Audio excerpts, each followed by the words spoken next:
Vamos a hacer este podcast todo en español, amigo.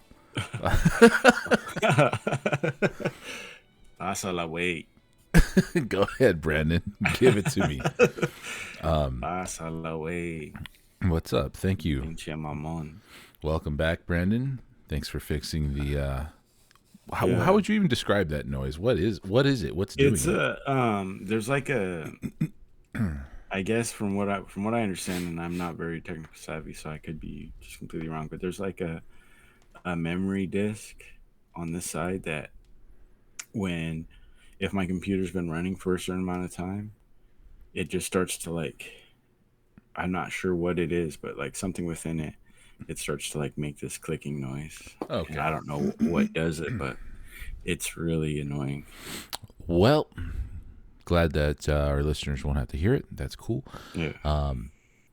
This is our second attempt at restarting this podcast. Yeah. And I think it works out well. I just finished crushing 4 tacos in honor of Alexa Grasso and the fact that Mexico still has a UFC champion. You were plugging Oakdale as Oakdale, a place California. to go in a not quite full-on post-apocalypse, maybe a little bit of like a There's nothing like great about it. semi-pre-apocalypse. Like just amazing beef. Like their briskets are crazy. You can get it butchered how you want. So, and it's good price, and it's local, grass-fed beef. Amazing, and really good dispensaries there. That's what's up. Yeah. Pen hit, tacos eaten. I think we're ready to start this episode, man. We got. Yeah. I think we're gonna get into it on this one.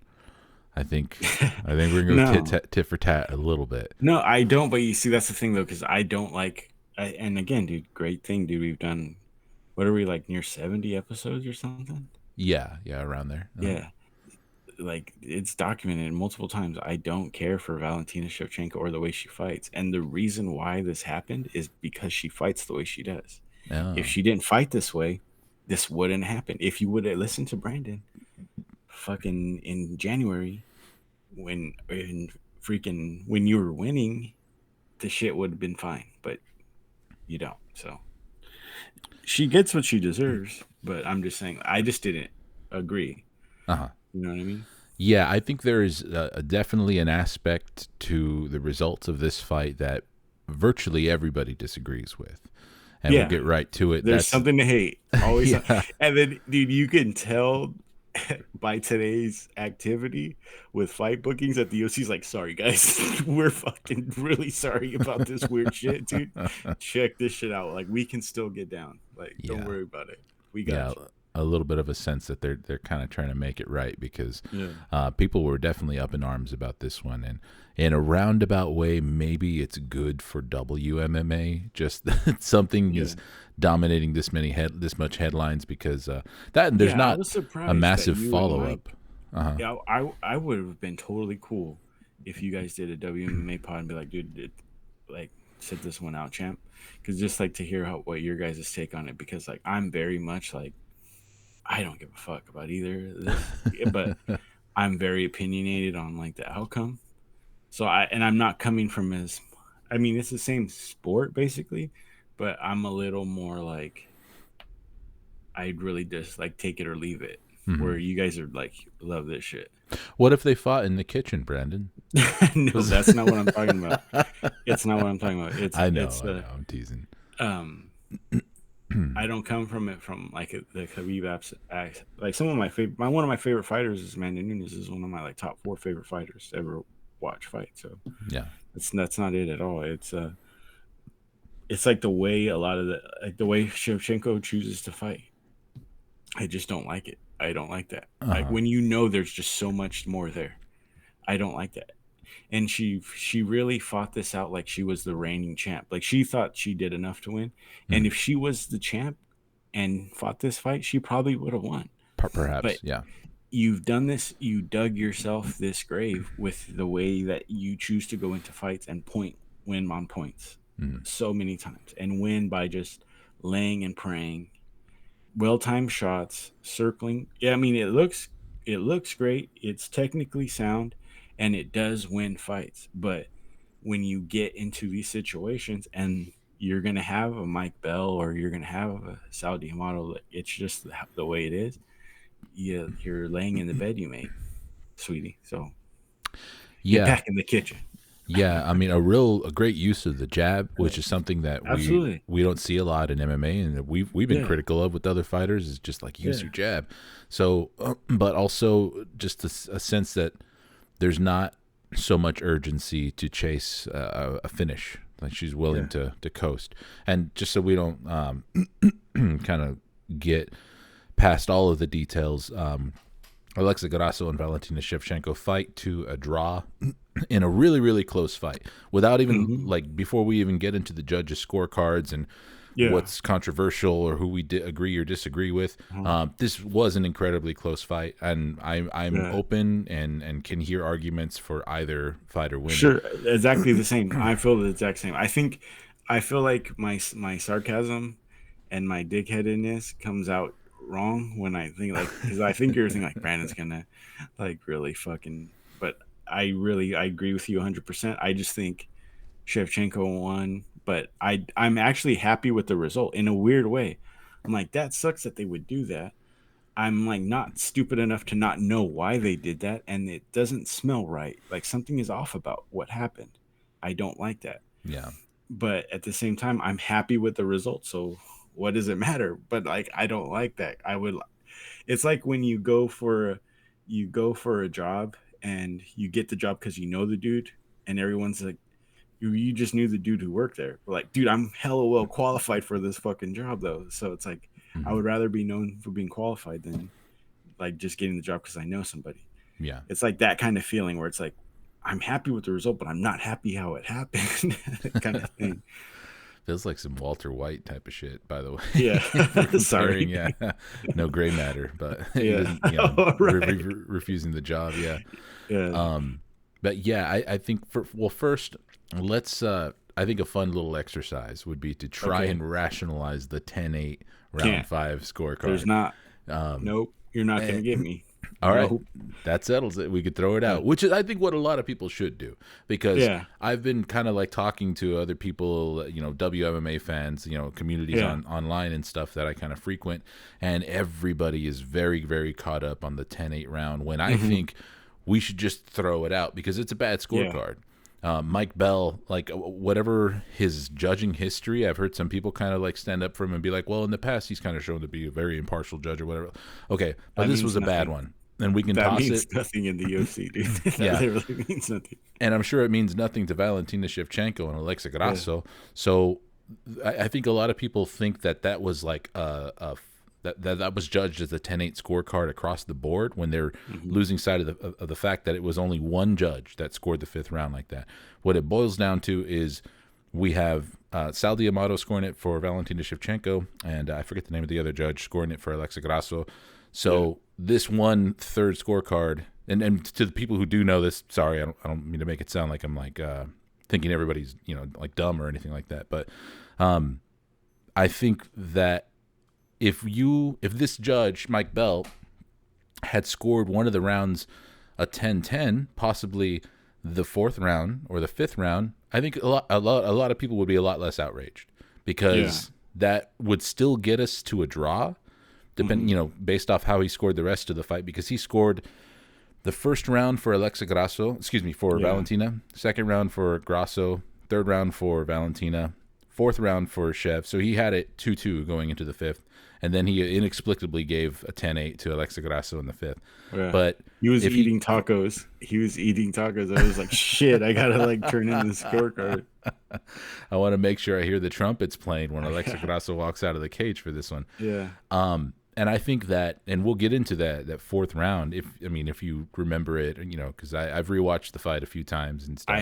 This is one I just did not care to rewatch it. This angries up the blood. So. Well, I think that I've gone and split hairs with people that talk about like, well, in the 4th round, Valentina Shevchenko landed a heavy right hook and she landed the elbow in the clinch that cut Alexa Grasso. The old weasel. There's that. Weasel did his breakdown. And then I'm over here like, well, Alexa Grasso landed 4 Yeah. knees to Valentina's head, when she was playing the Yeah. fingertips game, Very and she yes. had 2 really solid up kicks. There was a knee to the body in the clinch. So, Yeah. and well, I don't think we've actually said you scored. Well, you said you did mention that you scored it for Shevchenko. I scored it for Yeah. Alexa Grasso, and I Sure. think that 4th round is the swing round. But if we're Yeah. splitting hairs that closely and kind of talking about, well, it was this many strikes versus this many Uh, strikes, I think it could justifiably be a 10-10. And I would yeah. also really honestly wouldn't be upset if someone scored it for Shevchenko either. Yeah. It's just a draw. Sucks. Nobody likes a draw. Yeah. Everybody wants Did you something see? You definitive. saw the Sean Shelby's face, right? Did you see that? Yeah. The He was what the just like, fuck? "What the fuck?" That tells it because I really like. I have, and I could be wrong again. So, but I have not heard, and I'm sure there is a time. I'm not trying to like vouch for this guy, but like when you hear fighters talk, they really respect this guy a lot more than they respect other people's opinions as far as like the UFC brass that matters anyway. So I kind of feel like, man, he like I don't know, he even knew that shit was like Mhm. ridiculous. Yeah. I just feel like a 10-8. I feel like despite judges' um, hesitancy to use 10-8 to score 10-8 rounds, Yeah. I feel like everybody should kind of know what a 10-8 round looks like, though. Yeah. Like you kind Well, of they everybody, all went back to 10-8 training, right? The Nevada Commission, like yeah, they did. they That's declared that, literally yeah. that's not a joke. They have to Uh, go to, and like I heard, what did I saw someone on Reddit. So this is someone on Reddit said like that's the epitome of like a dude got drunk at like work event and like grabbed a chick. So now everybody has to do sexual harassment training. So he was like, "Fucking this guy, I have to do training because this guy really like messed it up for me." how do you kind of define a 10-8 round? Like, what do you need to see to decide to throw down the old snowman? Damn. I would say I'm trying to like think of a fight in a round in a fight that would constitute a 10-8 round. It's always a good route to Um, go. Like, actually provide an yeah, example of what you consider a 10-8 round. Yeah. yeah.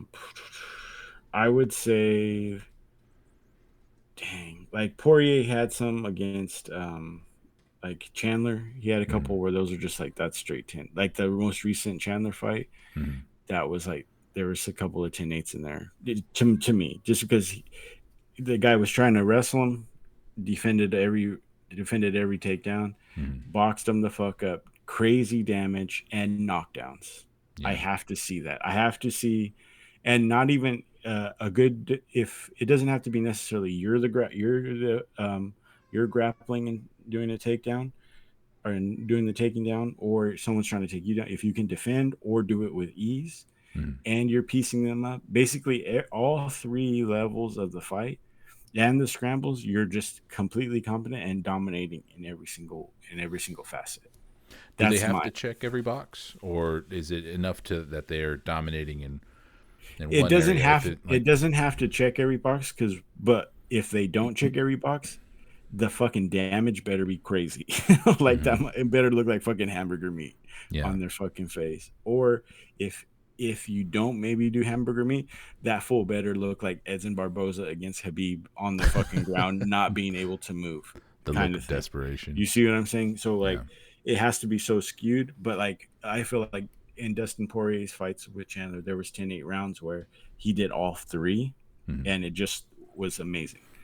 So it doesn't necessarily have to, but if it doesn't check all 3, one of those facets has to be so overwhelmingly dominant that you can't, there's no, like nobody's eyes, like Stevie Wonder saw it. Mm-hmm. For me, I think it's pretty straightforward. Like it's damage, and if it's not damage, like if you can get a fighter to the point where if somebody can argue that, hey, a ref probably could have stopped that, like Yeah, fair. certain refs would have stopped it. Basically, I think that you're starting to get into ten So eight like territory. Adesanya Strickland, the first round. Yeah, yeah. No, I think that's justification for a Yeah, possible 10-8 there, and yeah. then also, and this is probably a lot more generous than some people would probably be Mm, too, but I think just for some variation. Like I think if you have a style that completely shuts somebody else down, but you're not necessarily inflicting as much damage, but you're also basically making it so that your opponent really generates zero offense. I Yeah. think that's also justification for a 10-8. And I don't Okay. expect, I don't expect most people to agree with that. Mm-hmm. But that's in my head. I could see that where, you have a really dominant wrestler who is like takes someone down like within the first minute of the round and just has back control the whole time or something like that. Yeah. While the damage isn't necessarily there, but hypothetically, because I can't think of a perfect example of this. Ilya Taporia against Bryce Mitchell. Maybe. One that keeps popping into my head is certain rounds of the Natalia Silva versus Andrea Lee fight recently, Okay. where Natalia Silva wasn't exactly like fucking taking Andrea Lee's head off or anything like that, but her style was basically shutting Andrea Lee down in at least one of those rounds where her offense, Andrea Lee's offense was really close to zero, like nothing Yeah. landed. And to me, I think like yeah, in a way you kind of have to earn that 9 too, like Yeah. I think if we're gonna like rework, and I don't mean to start a whole conversation about how to rework the scoring system, but I see a lot of people criticize the 10-point must Yeah. system, where I feel like it should be like a switch. Everybody starts at 0, and you could either go Okay. up to 1 or go down to -1. And Yeah. you don't necessarily go down to -1 if you lose a round, but your opponent does go up to 1. Okay. And if I like that. they beat you bad enough, you go down to -1. So you can, it's just like basically a 2-point spread possibility on every Okay. round, something like that. And I think that like we have to, I don't know what we have to do. I don't have it all We completely shouldn't. thought out. It's not. We shouldn't have to do it. It's been long enough that the sports. It's in so many different promotions. The sport's been fucking since Valley Tudo days or whatever. There should be a fucking set, but because this is what really makes me feel like there's room for like fixes, and I'll just never get over it is because they just don't streamline it. Because if they made it, they should. It's a multi-billion-dollar industry. Oh yeah. You should have it streamlined. The rules should be streamlined to where everybody understands it, and everybody there should be it should be a little bit of nuance for like people who are in the know and the people who need to know. Mhm. But it should my 11 or 12-year-old daughter should kind of understand how the rules work too. You know what I'm saying? Yeah. Where she's watched it enough and she's seen it enough to where she should still understand like, oh, he really won that round, Mhm. because my kids can watch football, and it's just like, besides the score being on the screen the whole time, Mhm. they kind of know when one team's really kicking the shit out of the other one. You know what I'm Yeah. saying? And and because of the rule set, and the rules being so long, it kind of apples to freaking watermelons comparison, but at the same time, it's like it's just so ingrained the rules, and I think they should be able to do it, but they don't, and I think they don't for so they can get results like this. Yeah, I The think it's one of those deals where like doing it and putting in the time and effort to do that fixes like the small percentage of instances like this where it's an hmm issue, and yeah, ultimately it only helps the fighters. So yeah, like because I don't why know if not? I feel like um do you think this that the sport is to a point right now where if anything's gonna make it, MMA as a sport just kind of nosedive in popularity or anything like that? Like, do you think it It's can the be hurt judges. by bad decisions anymore? Yeah, absolutely. And then that's the thing, because the perception of things is the reality. So Hmm. I personally don't. I do think there are shenanigans, and I do think that like the top of the top 1% of the people that run these companies do certainly do put the call out for like, we would really love for this type of thing to happen. Does it happen every time? No, but I do think that there are at least meetings of it. But I don't think that it's so blatant that it's like almost every single fight. You know what I mean? No, no, There's not yeah, a script, no. but I do think they do. There's so much money on the line that they at least have to sit and talk about like what would really benefit us. Can we put this ref here? That this person there? What can we do? Oh, I bet those talks, as far as the UFC is Yeah, concerned, I bet those talks are Yeah, bottom of the barrel. Like they do not give yeah, it. I don't think they really give a shit. right. I can't imagine them giving a shit because they have so much control in other things that will Yeah, move the needle in terms of making fair, fair. money. And you know that. And when you say that to me, I can totally Uh, jive with that. But I'm saying the people that think like Hamzat is a Swedish dude that's probably going to lose to fucking Nate Diaz because Nate Diaz is just gangster. mhm.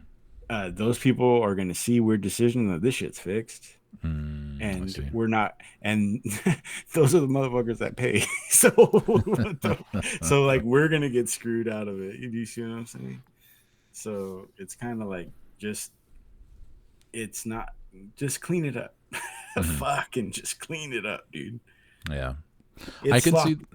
I can It's see the just car. sloppy. I can see the counter argument a little bit though. Is just that if you Okay. break it down to the percentages of how many fights I think they get right versus getting wrong, like blatantly Mm-hmm. wrong, like this, Yeah. it's still so little though that I kind of do wonder where the threshold is, like how many bad decisions, or maybe it doesn't need to be a certain amount of bad decisions per card. It just needs to be the right fights with enough eyes on it. Really, I get, yeah, Yeah. yeah, I think that's probably kind of like more akin to what you're talking to. Is like you bring up the Nate Diaz example. Like all it takes is the most, the right popular fighter getting screwed out of a really really bad decision to kind of sway public opinion and on something like that. So It's just like anything else because um, certain like name brand corporations they do things that are just so stupid all the time, but they feel like they're bulletproof, and then they just cross the line one time, or it's just a bad timing, or now with the internet it goes viral, and then they just get boycotted, and then they have to like bend to public pressure, and so it's one of those things. let's talk a little bit about the fight you were mentioning, Valentina Shevchenko and the style that she was fighting and how Yeah, it's a little bit frustrating for you. it And I think is. we were kind of getting at her not really like pulling the trigger enough or putting off enough output or pressure. Yeah, Like I kind of saw that too, where people get into debate about how to score the fifth round, yeah. because that was like 3.5 minutes of Valentina's round for sure. She Hmm. was really working her jab effectively, and then Grasso takes a dumb head and arm choke attempt from Valentina and reverses it and gets control Hmm. on the ground and is going for it. Like I Yeah. think this is one of those examples where you invoke like, oh, what about pride rules? Like how would you Yeah, judge the how did the fight fucking? yeah, because in those Yeah. moments, Alexa Grasso was trying to kill Valentina Shevchenko, whereas Yes. the previous 3.5 minutes, Valentina was like, "No, I will make distance and I will show I'm a better Yeah. striker and use my jab." Yeah. And it's like, okay, but a lot of people Yeah. think this is 2-2. So what kind of Yeah. stamp Yeah. are you trying to put on the round? Um, Exactly. yeah, and I could see that, especially I think because as we're getting like Valentina Shevchenko's 35 now, Yeah. and for the weight range that the WMMA weight divisions are in, I think we're going to start to see, or probably already have started to see, that age kind of show a little bit. She still looks incredibly Mm. sharp, and She I think looked for as long as great. she, It's yeah, like, dude, you have a grenade in your hand. Pull the pin and fucking throw that shit. yeah. It's there. You have it. And I think what we might perceive as her like starting to slip, maybe in this and in future fights, is going to be a combination of a lot of different things. It's one, the competition upping their game. Two, people looking at these performances against Alexa Grasso and seeing something there, and seeing Yeah. something that Alexa Grasso did that thought, oh, nobody else has really been a good enough boxer to do that, Right. or reasons A, B, and C, and yeah, I think that it would benefit her to be a little bit more aggressive now and not try and rely on fighting so defensively and never like putting herself in bad positions. I think to kind of like offset that a little bit, the fact that she's maybe losing a little bit just of speed, maybe possibly a little bit of durability. Like maybe being aggressive might actually help a little bit more, because I don't know that a lot of these girls still that she's going to be facing, in the next few years, if she sticks around, are really ready for her full like offensive capability Mm. instead of just winning on points. Like I agree. I'd like to see Valentina the finisher, who was going for it. And we've seen some of that, but I think it's been a result of her like carefully picking her shots, like the Jessica I fight. She wasn't trying to blitzkrieg Jessica I. She just saw like, Saw oh, it and this there girl, was yeah, smack. Yeah. I'm gonna take that. So yeah, but I mean, who are we to say? I'm sure Coach Pavel is gonna know how to adjust to those things, or maybe she He turns has out it. to be one of those. It's like, okay, I'm not going to stick around once my skills start to slip, or once my physical capabilities start to slip even Yeah. a little bit. Yeah. And it's the weight, but it's also the weight class. I don't know though. It's a frustrating situation all the way around for me personally. Just my own personal like who cares? And I want to be a huge fan, but I just can't for whatever reason. And it's a mix of Joe Rogan. Joe Rogan can really sour me. Like if he really likes you, then I just don't. I can't fucking stand you, dude. Yeah, Joe Rogan is definitely like you can get a lot of copy pasta material out of him if you just listen to him Yeah. talk about Valentina or certain fighters. Obviously, there's the classic Ronda Rousey episode where he starts he starts crying Yeah. when he's describing her as a fighter. Oh, that's just rich. Uh, Yeah. well, Dana is calling for the trilogy, and sounds there's plenty. I see plenty of people online who I don't know or anything like that, just in comments that seem like there's a healthy hunger for the trilogy to happen. This is my nightmare. I did not want this to go to a trilogy. I Yeah. wanted new girls to come in and challenge for that belt. I want to see Aaron Blanchfield get in there. I want to see Manon Fiorot get in there. But it looks like they're going to run this one back again. Yeah. And Valentina's really, really steering into this. I was robbed because of Mexican Independent Day. She said it That was in the so cage. weird. So stupid. Kind of a bad look, yeah. Just, Yeah. but I think these European girls, they don't take losses well, and I think it's kind of Yeah. funny. Like when Joanna lost her title, she was in complete denial. She Denial. was Yeah. all the Absolutely. excuses coming out and everything, and Yeah. I don't They're know. just so competitive. They're Uh just huh. so hyper competitive.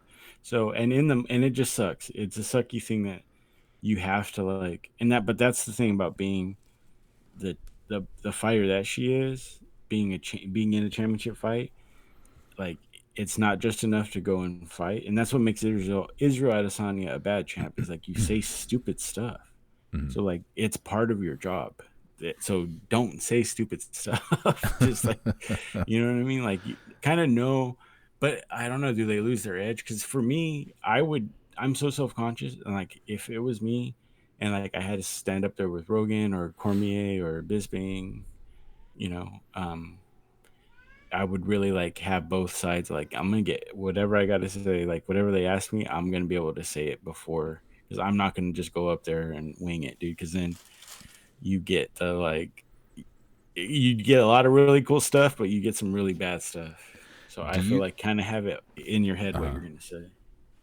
do you feel like if the pressure wasn't on you specifically, do you think that you could do like a little bit of like a Bruce Almighty sort of deal, where like if you Yeah, during a press conference or something like that, where if you can yeah, control what a fighter is saying, you'd be like, okay, I'm gonna make this person a star.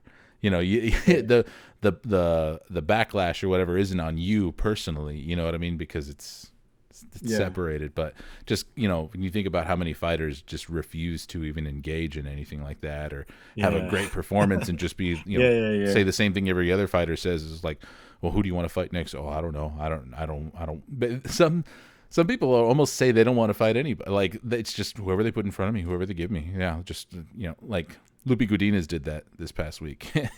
And it's like you had a very yeah, dominant performance, yeah. and it was just You like look you great. sounded like you don't even know if you want to fight anybody. But It's crazy, man. It's like, and it's so weird that there's so much writing on that. It's such a weird thing because like you just got hit in the head for sometimes 25 minutes straight. Sometimes not very much, but sometimes a lot. to have to cut a You're like, promo after that is tough, yeah, man. yeah, and you're probably like, well, not as much, but you're not. In some cases, you're just coming off of like rough weight cuts. You're probably injured, and you're hitting the head, and the next few things you say are going to be held against you for like years and years and years Oh unless yeah, you get it right. That sucks.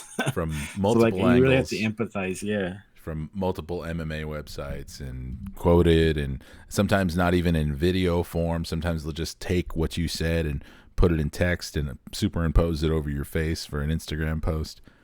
Yeah, that's a lot of pressure, and I'm sure like virtually nobody who gets into the fight game Yeah. starts out thinking about how they're going to handle that. Like Yeah. you have to just be thinking about how I fuck people up in a cage under these Yeah. rules before Yeah. you even begin to think about how you're going to cut promos or Yeah. diss someone or talk to the media or any of that stuff. And That's why it's like I can see why if I could, I would want a translator for like I would want a Busquet to like have to fucking translate for me because he'll make it sound a lot better than I can. My head is like spinning, and I'm just gonna say a bunch of gobbledygook that really no one's gonna know, and he'll make it sound really cool, you know. So I wish I yes, could have that. Valentina has a broken hand or a broken thumb. I don't recall which, but she says she broke it in the first round and that she'll need surgery. And that she wants to fight. And this one was funny. She said she wants the rematch, the trilogy to happen, and she wants it to happen during Kyrgyzstan Independence Day. Yeah. And that is in August of next year. So I Yeah. hope they don't appease her that much. So they're like, we can't do that though. Women aren't in Kyrgyzstan. Women aren't allowed in vehicles at that on that week, so we can't get you there. So Yeah. we, unfortunately, like something weird. Wouldn't it be so funny if like there's like some weird custom that like she has to wear a hijab for the fight because like it's in Kyrgyzstan or like just some weird thing. I just don't even know that. I don't know anything about Kyrgyzstan, so I Why don't won't want to she talk out carry of the pocket. goat? But Why is she carrying the goat in with her? Like this the is crazy. goat. The goat has to circle the cage. If the goat walks out and looks to the left, the fight is off because it's just bad. Like both women involved, their wombs will be bare. It's just like what the gypsies have to watch on this side. Like it's just crazy. Fighters have to arrive to the venue in a wicker basket. They have to float there, and yeah. Absolutely. Oh, we're horrible. Yeah, I hope they don't make that happen. If they are going to do the trilogy, I hope it happens sooner than next August, which would be absolutely ridiculous. And I don't really care where it happens, to be honest. But what did you think of the Noche UFC spin on things? Like the extra I flair. hated it the whole time. You didn't like the little extra effort that they put into the production? How I about those think drums and marimbas and stuff? maracas, yeah. I think with stuff like that, the more minimalistic you can be about it, the better. Oh, more Because tasteful. Yeah. yeah, it's like because it's like I don't know. It's like when you like the only thing missing was like it was like the Netflix version of Mexico where it's like yellow tinted or whatever. They could have just put that yellow tint. Like, have you seen that movie Traffic where Yeah. it's like when they're in the US it's blue, but in Mexico it's like hella bright yellow. Like they should Or have just had everything in that tint. yeah. Or every Like Breaking Bad scene in yeah. Mexico. Yeah. Yeah, and then they've pretty much between every round like they just like shoot to the narcos fucking music or like the twins the twin cousins from Breaking Bad. Like that's pretty much all you needed. Like it's that's not it's not Mexican culture. Like I'm sorry, I guess maybe because we're from like I'm Hispanic, you're a Hispanic man, so we live with I grew up with like people that were born and raised pretty in Mexico almost all their life. So it's like Yeah. they don't like maracas. They don't like being pandered to and shit. It's just like Yeah. it just felt like petting zoo. It's like petting zoo Mexico. It's like that's not it. Somebody asked me because I was being kind of critical of this too because I 100%, me, you and Mike were talking about it in our group chat about how it's just they're just not nailing it right. And somebody asked me an interesting question where it was like, well, what would you do differently? And I wasn't sure. And Yeah. now I am not the most ethnically Mexican person ever, or Yeah. Mexican Sure. American. I'm, first Bro, you just ate generation, tacos. You ate tacos from but Orange Cove like we're right fucking before this, dude. we are around it. But I wasn't Yeah. quite sure exactly what I would do different. I know what I wouldn't do. Some of the Yes. promos, the That. videos that Mike shared, that stuff Yeah. is like. Also, if at any point you're literally playing the fucking Mexican hat dance, Yeah. Nope. fire everybody involved. Like, Nope. come Yeah. on, guys, what the fuck are we There's doing? really good Mexican artists, and it could be Banda. It could be, they're really good Mexican artists right now that are doing great things in American music industry. Like Mm-hmm. play some of like have them come out or play some of their instrumentals or s like or do something like that. But it's just like not. It's just like geez, guys, like not Yeah, everybody, like every Mexican movie you see, like, oh, they're connected to the cartel, or whoa, it's like it's yeah. not like that. Also, let's get some historically significant, like Mexican fighters, be them boxers, past Yeah, boxers and stuff. Let's invite them out, have them ringside, put them in the yeah, building. And for the promos, let's not just kind of like push this generic narrative that like, oh, the Mexican fighting heart. Like, let's actually uh, put a little bit of effort into like documenting that a little bit historically yes, and being like, these are some of the fighters that talk about the people who made that a thing instead of yes. just saying that it is. The Uh, gyms, like the historic gyms, or mm, this some of the like, because there is a Mexican, like, oh, there's a gentleman that works with me, and he's a professional boxer, and he goes to Mexico, and there's a Mexican professional fight circuit that you can do, mm, and it's like really well established. There's like a pretty thick history about it. He explains it to me. It's super interesting. Like, why not talk about that kind of stuff? Why not get someone who's like been through it, and then maybe throughout kind of like explain like why Mexican fighters fight the way that they do, or mm.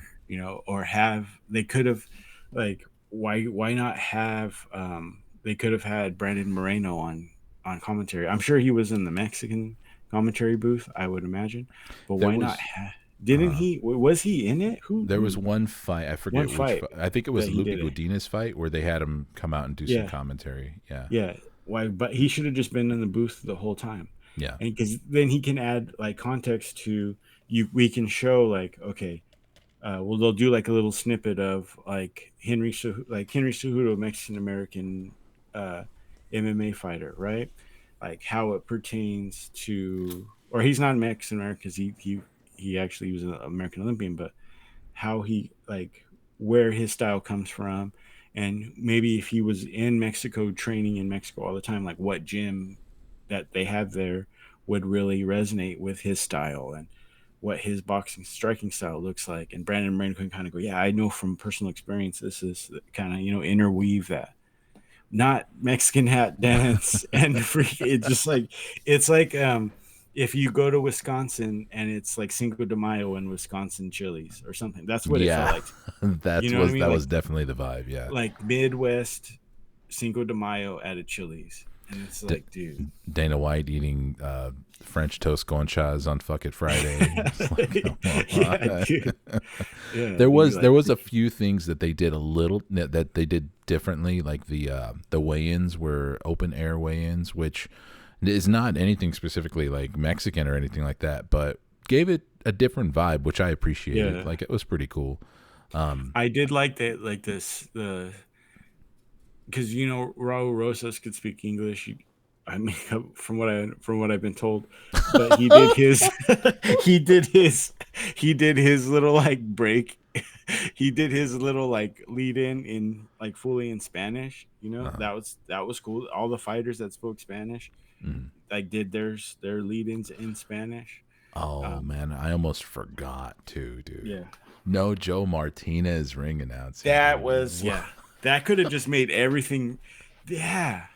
What the Oh fuck? my I was god. I was gonna make a joke in the group chat that I forgot to make, or I didn't do it in time. I was gonna say, watch, they're gonna have Bruce Buffer doing ring announcing and just Yeah. totally fuck it up right off the bat. And And a sugar I forgot to skull, send, like a yeah, sugar skull fucking like lined suit.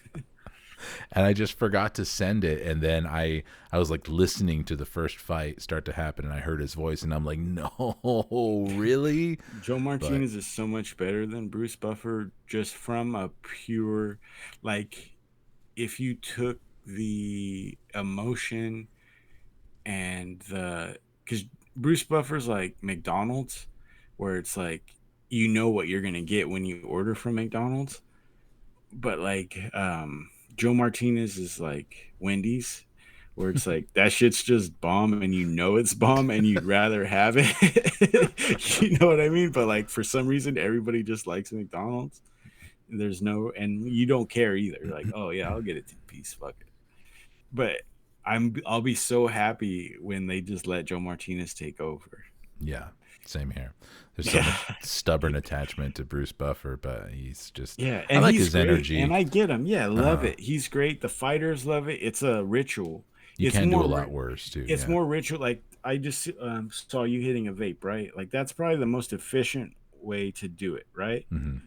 To get the result that you want, right? That's True. Joe Martinez. It's efficient. It's perfect. Every way it does the job perfectly. But rolling up It's a fucking perfect every way. yeah, no, but rolling up a blunt, Yeah. lighting it, spinning it so it doesn't run. You know what I mean? Like Hmm. ashing it, whatever. It's a ritual, and you probably it's not as efficient getting the result that you want, but there's something about it that smell lingers, Hmm. the like Yeah. ritualistic thing of it, the like, oh, I did this when I was young, like kind of Hmm. thing. It's like a ooh, okay. So like Yeah. that's I how it could is see to it. me. It's like a ritual. Very interesting. Yeah. It's a good comparison. I like that. Yeah. Yeah.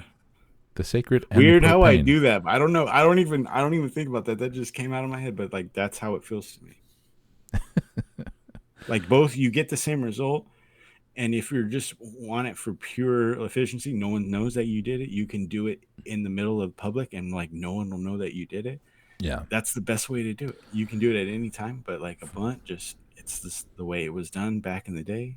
Yeah, what these vape pens represent is basically like if anybody was on the verge of having a full blown like a functional weed addiction to where it's like, Yeah. okay, I the only thing stopping me is that I just can't have everybody knowing that I'm smoking this around Yeah, the yeah, clock because of the smell or yeah. whatever. These definitely put a lot of people over the edge in that regard. Yeah, absolutely.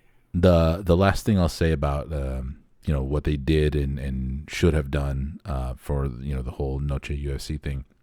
Um, Canelo wasn't fighting this Mexican Independence Day, which I guess is kind of rare. Like I don't really He follow him. fights Charlo, right? Pretty soon, right? Jermel Charlo. He has a fight booked. Okay, so I know most of the time he usually fights on Mexican Independence Day, and I know that because a lot of people reminded me. They're like, "Well, oh yeah, Canelo's not fighting this weekend. I guess that works out, you know." Yeah, he fights on the 30th against Oh, Jermel okay. Charlo, one of the Charlo brothers. Well, he's probably training pretty hard in the middle of Captain. Because I was going to say, if he's not fighting, I would have also tried to fucking open up the bag and see if I can get him to come and be an honorary guest, be ringside or Yeah, something like that. But maybe they did try that. I'm sure that's not yeah. just as easy as being like, hey, come attend this thing. So, yeah, I think we've covered it to death. We both judged it differently. As far as the main event, although we're both kind of cool with either results. Fun, ridiculous scorecards aside, I would you have want to talk hated about it if this? Uh-huh. Shevchenko. I would have hated it if Shevchenko won by like knockout or just like point fighter win, like a typical Shevchenko win. Um, but I would have been happy in so many ways if Grasso won, but not this way for some reason. I almost kind of feel like I didn't predict a draw, but I feel like I kind of predicted what happened as far as her performance in Grasso, because I think I said that I think I could see Grasso looking better than she did in the first fight, but Mm. still potentially losing. And Mm. I feel like that's kind of what we got. Like She I was think on her she, way to that. Yeah, yeah, I think there's she was. definitely a path to that. You're very right about that. Good point. Yeah, because I feel like there was more aggression from her this time around Mm. because she didn't capture the one opportunity that she had. I still think that there's some things that she could have done better, Yeah. but or continued to do, like extending her combinations. Because when she dropped Valentina in the second round, just because Valentina kind of like sat in the pocket and she just kept punching, and she didn't just decide, oh, I'm only throwing the 1-2. Because it's like I saw rewatching their first fight, I saw Grasso throw like a 3-punch combination, and she'll land with the second and third punch, and then she'll just not continue because it's like something in her head says, no, this is a 3-punch combination and I finished it, so I'm not going to continue punching. Like, no, like you landed on Val and you kind of had her like, not on skates, not rocked, but kind of reacting like nobody's supposed to hit me. Like, keep doing that. But I guess we're going to get a third fight to kind of see how these ladies grow and how their game plans for each other evolve. In the co-main event, Jackie Three Names gets a unanimous decision. Was it a unanimous decision? I think it was unanimous over Kevin Holland in what was a fun fight. It was it was pretty decent back and forth. Good head movement from Kevin Holland, kind of evading and only getting caught like on the end of Jack Della Madalena's punches, not really doing the breadth of damage that we know Jackie Three Names is capable of. And I think I picked, on verdict anyways, I picked Della Maddalena by finish, but in the middle of watching that fight, obviously realized how wrong I was, but I also should have remembered like how Kevin Holland stuck in there with Wonder Boy and all of the punishment he took in that fight. Like, that was gruesome. He's incredibly durable. He's cool. And they broke down his like activity rate, and it's like, dude, this fool is down for chingazos. Super active. Yeah. And let me pull up his record too. He is very quickly becoming one of those guys who it's like, yo, this guy's fought everybody. Yeah. Dude. Yeah. Tapology. I'm so mad I didn't charge my my iPad, so I'm like pulling up. I will always remember the knockout from the back of pause. Quick pause on that. Off of his back. Again, pause of Jacare. Mm-hmm. Why were you saying pause? Forgetting Jacare's name or what? No. Like it was wild what I just said. Like I'll always remember the way he knocked out the back of Jacare. It's like, whoa! I was getting a little too wild with that one, dude. The guys that Kevin Holland has fought so far in his UFC run, Jack Della Maddalena, Michael Chiesa, Santiago Ponzinibbio, Stephen Wonderboy Thompson, Hamzat Chimaev, Tim Means, Alex Oliveira, Marvin Vittori, Derek Brunson, Jacare, Jack Hermanson. There's Joaquin Buckley in there as part of his original 2020 like 5-fight win streak. Yeah.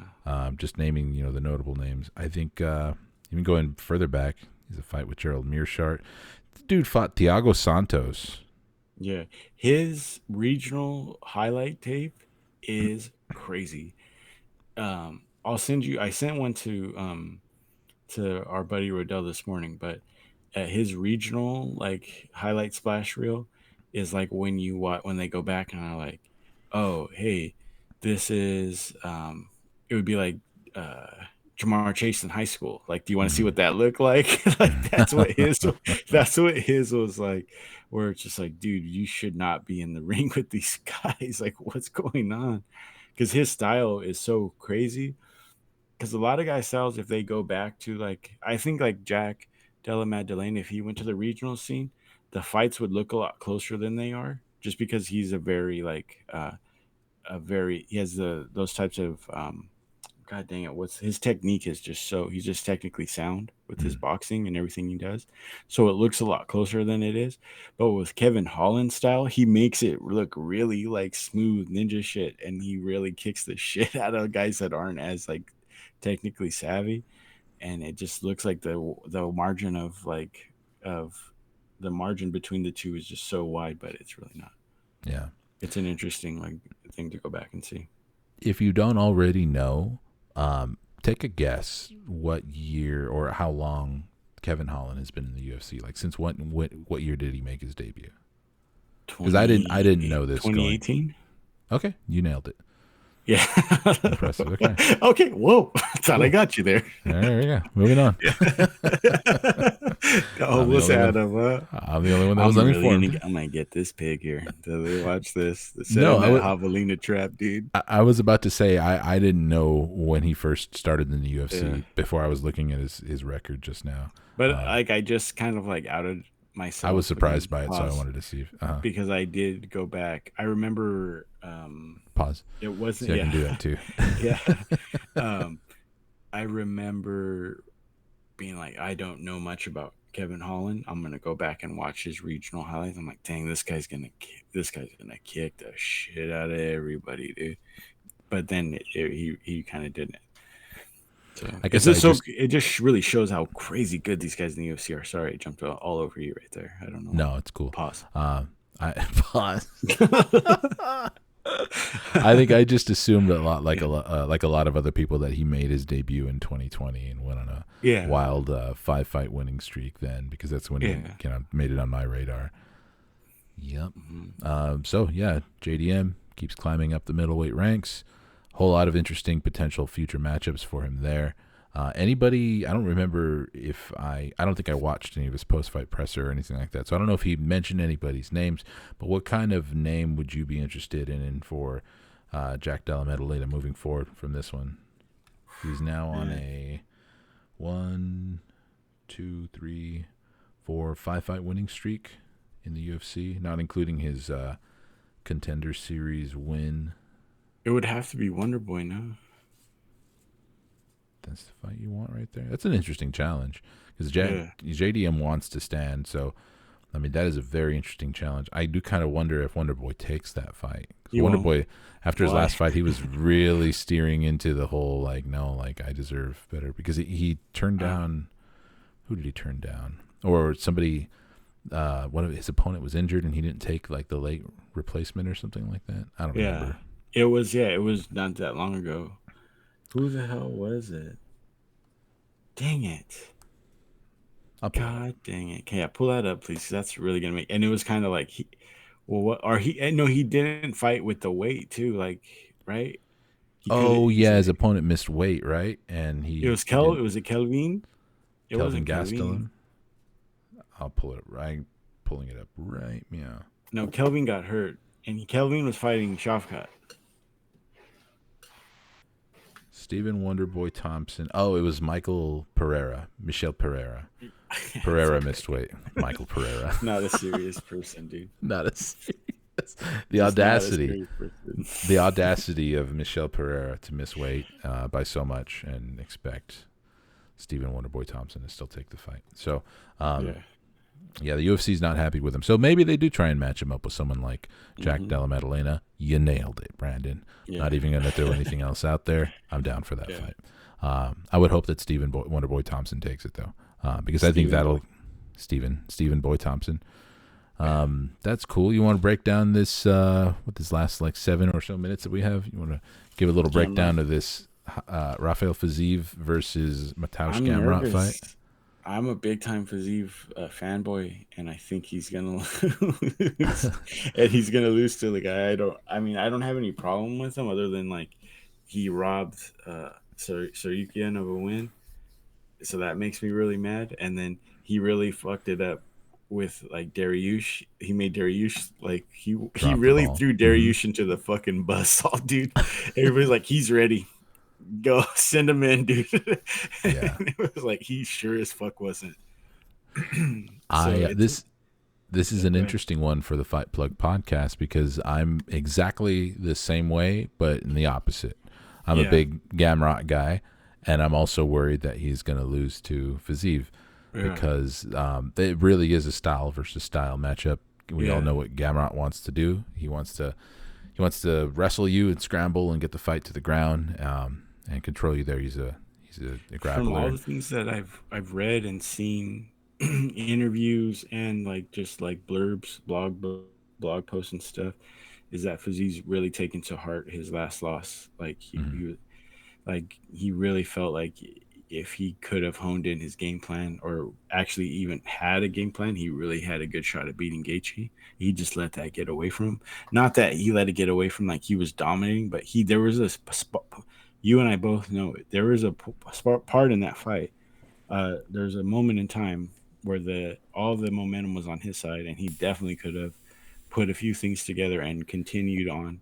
And I think we talked about it. I don't know who's in his corner this year. I think the guy's name is Sayadat, who he's not a coach. He's a really good manager for the Slavic guys. And for certain fighters that he has that don't have head coaches and cornermen, he'll do it for them. Mm-hmm. So I just don't think that's the best way to do it. Not saying he's not good, obviously. He's done it for a few different guys, but Peter Yan's one of them. And it's like, the what's the like the key part to the equation for both of those guys? That this guy's been the coach. They just go away from their game plan. They kind of just go out there and do what they want. They're free balling it, freestyling it. And when you're at this level, you can't really do that. I 100% co-sign on that too, as far as like how he kind of treated the Justin Gaethje fight, where it seemed like he was able to match the aggression and have a lot of good output in the first round, but I think that he was too willing to go out and play. Have Justin Gaethje always say, I go out there to create car crashes. Well, I think Fiziev was like, okay, I can do that too. Come get in a car crash with me, and I'll do that. But he wasn't anticipating that Gaethje was going to find his uppercut and actually start using his jab and randomly just become a more measured fighter, like in the middle of that fight. Yeah, and because it's like you're in the car crash, but there's a driver who's been driving for a while, and he kind of like moves your arm off the wheel so that you kind of like turn left a little bit so you don't hit that wall as hard. And I think Fiziev's coach was like, "You're yeah, dude, hell yeah, this shit's fucking sick. Keep it going." Yes, and I think Fiziev kind of in the middle of that fight was like, "What the fuck? I thought we were doing car crashes," and I kind of blew my load in the early fight, awesome. And I'm not made for this measured output of yours, Justin Gaethje. And I'm picking up the same vibes from interviews and everything that Fiziev really took it to heart, like you said. And he mentioned that he learned how to cook really good humble pie, and I think he's trying to reassess some things. And I think that's why I'm a little bit worried for Gamrot in this fight, because Gamrot has his really entertaining style of wrestler where he's like really going for it. Like sometimes if you have a favorite fighter who's a wrestler, you can be kind of frustrated by their output because it's very strenuous. Like you have to have a really, really good gas tank to shoot like a dozen shots per fight or more. But that doesn't seem to be an issue with Gamrot. Like the guy is a fucking cardio machine, so he's willing to just be a fucking Tasmanian devil and just go with you the whole time. But he hasn't shown me that he's very capable of keeping many people down. Like like I can't think of he's had finishes on the ground, but I can't think of any instances where he's like had prolonged ground control time. It's like almost he's like too wild for there. Like he has the energy to scramble with you, but as soon as he gets to an advantageous position, he gets like a little over aggressive, and he's not as focused on position over damage. And I think that Fiziev is at the very least, because I haven't seen enough of Fiziev's like defensive wrestling or his ability to like get back up off of his back, because I can't think of who's really put him there or managed to keep him there. Someone with like the pedigree of Mateusz Gamrot should be able to put him there. And I tend to favor grapplers in just straight grappler versus striker matchups, but I'm a little worried for this one for the multitude of reasons that we already mentioned. Fiziev always does that. Like he gets real skinny. He like puts his legs together and then he pushes up with his right or left arm. He just like squeezes his legs together, kind of gets real narrow at the hips, and just pushes himself up every time, and then just starts hitting you. And then after a bit, he's like walking up the wall, and he's up, and then there's a kick to the body. It's just like, damn, like you thought you had that, but so we'll see. And if Gamrot can't keep him down, I legitimately don't know what Gamrot's ability is. Because he can't stand with Fiziev. That is for sure. I think if you can't stand with Dariush, you're not going to stand with Fiziev, dude. Gamrot's hands are, it seems like they're getting a little bit better, but compared to what Fiziev has in his Muay Thai, the decorated striker, I think this could be a tough one. I don't know if anybody's ever finished Gamrot. I don't think anybody has. So I will trust his Some chin. some weird KSW fight, dude. No, He probably did. I think he only has 2 losses. Oh no, Yeah. 3 losses now.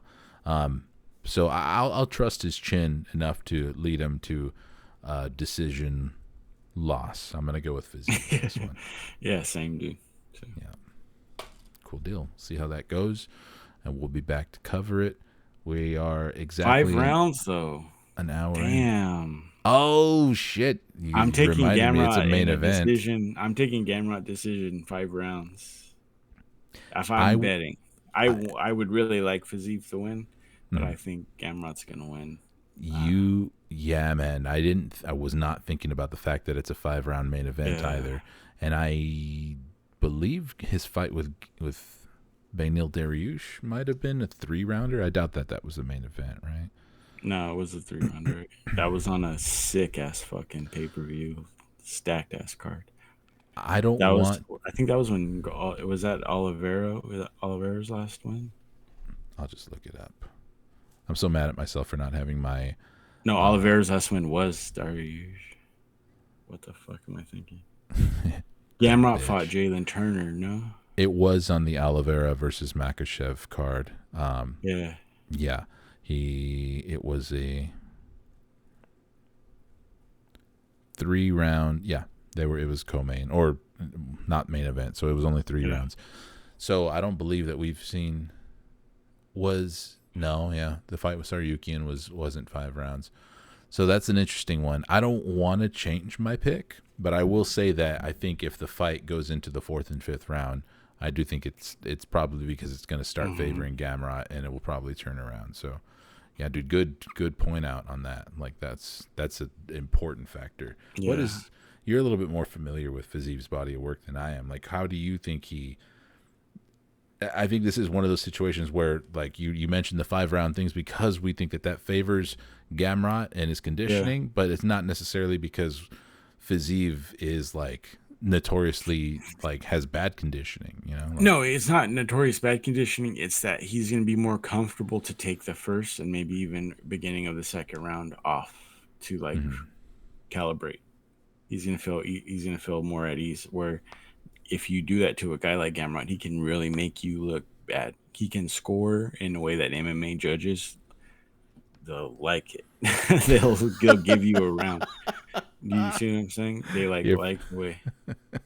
You know what I mean? just Like the way. That, I'm I mean, exasperated. it was your facial expression when you Yeah. said it for me, and Yeah. I can't even describe it to the That's listeners, probably but a weird one, dude. Dead-eyed weirdo face. I make the yeah, weirdest faces. he can But score in a way that MMA judges they'll like it. Like they just like that shit. They like that shit. They're like, oh, dude, he held that fool down for 3 minutes and 30 fucking seconds, dude. I think they Like, like what makes their job easy, for yeah, sure. that's exactly what I mean. And Yeah, Gamrot can make MMA judge's job very easy. He interesting really can. call. Yeah. So and I just think so. The first few, because he's a lot like Peter Yan, where he'll take the first few rounds off. That's just the way those guys like to do it for whatever Mm, stupid reason. And if he does that, if he's like, well, I don't want to, I don't really want to overexert myself. Let me kind of see what this guy's game plan is. Let me kind of fill out the range, see where I'm at, and then let's go really go after it in the second, maybe like 30, 45 seconds into the second, where Gamrot's gonna be like, okay, I'll get 2, 3 takedowns in, at least shots, and I'll hold you down for a little bit, and I'll hit you with a couple elbows and some. I'll hold you up against the fence, and as you get up, I'm gonna hit you in the face, and I'm gonna mm, score. And yeah, by that time, you're a round and a half down, yeah. and it's like shit. And also too, like the potential for like, okay, well, these early rounds that you think you're taking off because you're a slow starter, but Yeah, potentially, I could also potentially be having you defending takedowns at a yeah, clip that you have not like yeah, experienced before. So whatever you're saving up for the later rounds, like you're still going to be yeah. burning it against a guy like Gamrot. Fucking, Yeah. you're making me change my pick. Sorry, dude. All good. Yeah. All good. I'm cool with either guy winning. Obviously, Yeah, no, I've been absolutely. big on both guys, and Yeah. they both had their crack at the upper echelon and didn't get their hand raised. So, I'm glad that they didn't have to fight each other on their way up, and now it's a little bit of like, okay, we're reassessing, and it makes sense for them to fight each other now for sure. So it's a good one. This is a good. It's like in baseball when the AAA guys, like they get in there and it just looks okay. They're ready. Yeah. For sure. All right, man. Well, it's been another fun episode of our little podcast here. Thank you for everyone who's still listening and who joined us. We appreciate you always engaging with us. All the people who we totally don't know and aren't us on bot accounts, like commenting in our comment section. Yeah, absolutely. That's so fucking cool of all you real people to kind of like reach out and just kind of like show us your support. We love it. And if you like this episode, hit the like button. Don't forget to subscribe. Ring the bell for all of our future ones. That way we can get a Wesley. Like we can afford a Wesley. We can afford a Wesley who will force me to just record an outro to use on every episode, so I don't have to awkwardly stumble through it all the time when I'm hitting the wall. Yeah, we're gonna keep them like they did Jesse in the lab where they're. It's like he has like a leash. We're like making him walk around the studio in a leash. Like, okay, can you move your hands this far in that leash? He's tethered to some overhead unistrut and just like keep him in a hole at night. Bro, I'm just gonna flip out on Wesley's like, okay, the Alf intro's stale. Like, we need to figure something out. And I'm like, the Alf intro stays, Wesley. Yeah, folks, please. It's all of your engagement is progress towards getting us a human servant named Wesley. It's so fucking funny. All right, it's a nice little treat at the end of the episode for Mike. Brandon, thanks for joining me again, folks.